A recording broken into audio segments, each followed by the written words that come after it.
Teachers 20 से 25 सालों से एक ही स्कूल में काम कर रहे हैं। रैशनलाइजेशन के नाम पर हरास किया जाता है, 50-50 किलोमीटर भी आगे पीछे भेजा जाता है, लेकिन जहां ज़रूरत हो फीमेल्स को या और कोई नीडी तो अब मना किया जाता है कि आप स्कूल स्पेसिफिक हैं। हम सरकार से, एजुकेशन मिनिस्टर साहिबा से अपील करते हैं कि ट्रांसफ़र पॉलिसी जो है जल्द से जल्द बनाई जाए। आज हमारी जो ये मंथली मीटिंग, इसमें हमारे अलग अलग जोन से जो रिप्रेजेंटेटिव्स हैं हमारे, और यहाँ पे रेगुलेशन कुछ चंद लोगों की पेंडिंग है। डायरेक्टर ऑफिस में वो केसेस हमारे पेंडिंग हैं, तो हम मीडिया के माध्यम से डायरेक्टर सर से ये अपील करेंगे उन लोगों की रेगुलेशन को स्पीड अप किया जाए। फिर हमारे कुछ जो ट्रांजैक्शन के केसेस हैं, हमारे जो ग्रेड 2 और ग्रेड 3 में लोगों को करना है, उसमें भी हमारे कुछ केसेस पेंडिंग हैं। वो भी हम अपील करते हैं कि उनको भी जल्द से जल्द ग्रेड 2 और 3 में कन्वर्शन उनकी की जाए। वो बड़ी डिले होती रहती हैं। हमारे जो टीचर्स हैं वो अपनी पॉकेट से एक्सपेंडिचर बेयर करते हैं, तो उन पैसों के लिए वेट करना पड़ता है। तो ये बड़ा ही एक क्रॉनिकल इशू बना हुआ है। और इसके साथ ही हमारी जो ट्रांसफर पॉलिसी का बहुत बड़ा इशू है।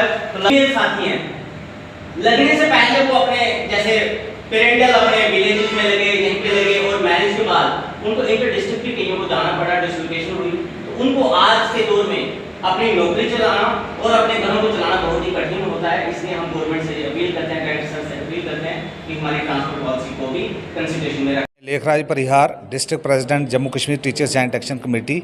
आज हमारी मंथली मीटिंग यहाँ पर हो रही है, हर महीने होती है ये मीटिंग, और इसमें हम जो हमारे इश्यूज़ होते हैं उनके ऊपर चर्चा की जाती है। उनके समाधान के लिए मीडिया के माध्यम से हम सरकार तक पहुंचाने की कोशिश करते हैं।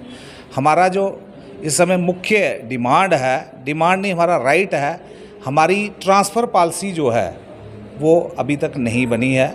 टीचर्स 20 से 25 सालों से एक ही स्कूल में काम कर रहे हैं।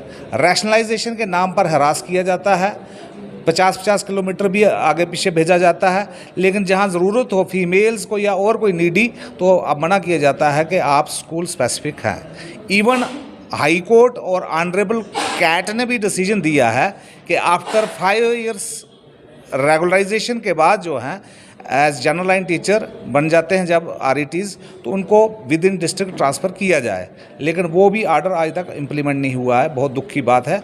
हम सरकार से, एजुकेशन मिनिस्टर साहिबा से अपील करते हैं कि ट्रांसफ़र पॉलिसी जो है जल्द से जल्द बनाई जाए।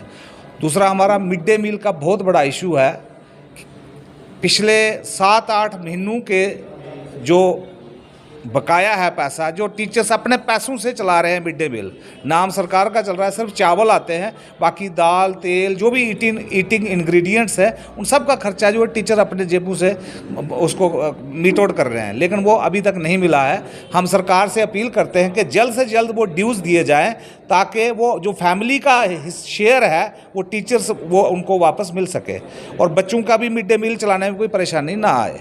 इसके साथ ही हमारे रेगुलाइजेशन के कुछ केसेस हैं। हमारे डिस्ट्रिक्ट की बात करें तो हमारे 2-3 केसेस हैं जो EV कन्वर्टेड RET हैं, वो डायरेक्टरेट ऑफिस में उनकी फाइल्स पड़ी हैं। हम डायरेक्टर महोदय से अपील करते हैं कि जल्द से जल्द उनको रेगुलाइज किया जाए, क्योंकि 20 से 25 साल हो गए उनको डिपार्टमेंट में काम करते हुए। कुछ transition to teachers grade 3rd से 2nd में होने हैं, और जो RRET बने हैं उनको टीचर ग्रेड 2nd या 3rd में होना है। वो भी फाइल्स या तो CO ऑफिस में है या ZDO या डायरेक्टरेट ऑफिस में है। तो हम अपील करते हैं कि उनका भी जल्द से जल्द जो है ट्रांजिशन हो, ताकि उनकी सैलरी मिल सके। हालांकि पिछले दिनों एक लिस्ट निकाली है डायरेक्टर साहब ने, जिसमें कुछ रेगुलाइजेशन के केसेस थे, कुछ ट्रांजिशन के केसेस थे। हम उसके लिए उनका शुक्रिया भी अदा करते हैं, लेकिन जो अभी भी कुछ क्रॉनिक केसेस हैं वो पड़े हुए हैं। हम उनसे अपील करते हैं कि जल्द से जल्द उनका निपटारा किया जाए। उसके बाद हमारे और भी कुछ इश्यूज़ हैं, जैसे अगर ये समर वेकेशन और विंटर वेकेशन की बात यहाँ पर उठी थी, तो विंटर वेकेशंस में जो बच्चों को है 2.5 से 3 महीने छुट्टियाँ पड़ती हैं, लेकिन समर में इस बार तो हार्डली 40 से भी कम 35 या 36 छुट्टियाँ पड़ी हैं। तो हम कहें डायरेक्टर साहब से और एडमिनिस्ट्रेशन से अपील करते हैं कि एटलीस्ट एट पार किया जाए, कम से कम 50 छुट्टियां तो कम से कम यहाँ पर बच्चों को मिलनी चाहिए। यहाँ पर भी गर्मी होती है और कंडीशंस ठीक नहीं होती हैं। और टीचर्स की बात रही तो हम कहते हैं टीचर्स को छुट्टी मत दो, ऐसे भी छुट्टी नहीं है, क्योंकि छुट्टियाँ तो सिर्फ ऐसे बहाना है। टीचर्स को एंगेज किया जाता है, अभी कोई सर्वेज आ जाएंगे, कोई डॉक्स बनानी है, नॉन टीचिंग असाइनमेंट्स दी जाएंगी, तो हम कहते हैं कि आप मत दीजिए टीचर्स को, लेकिन टीचर को वो बेनिफिट दीजिए जो कैश एंड लीव होती है बाकी एम्प्लॉइज़ को मिलती है, वो भी हमें दी जाए, तो हमें छुट्टियों की कोई ज़रूरत नहीं है।